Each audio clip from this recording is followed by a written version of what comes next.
Set the platform. I mean, that was a dream start to overstood me. আসলে এই match নিয়ে কিছুই বলার নেই। লিটন দাসের হতাশ হওয়ার কারণটা হয়তো আপনি বুঝতেই পেরেছেন।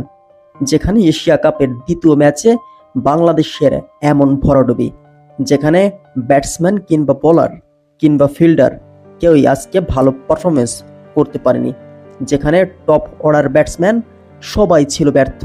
শেষ পর্যন্ত শামীম হোসেন পাটোয়ারি জাকির আলীর ওই পার্টনারশিপটা না হলে ম্যাচ কোথায় যেত হয়তো কল্পনার বাইরে।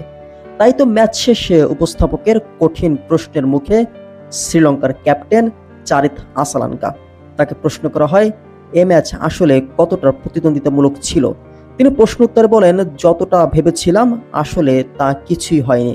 তবে আমাদের জন্য একটা সুখের খবর যে হাসারাঙ্গা সে স্কোয়াডে ব্যাক এসেছে, আমরা ভালো পারফরমেন্স করেছি এবং ম্যাচ জিতেছি।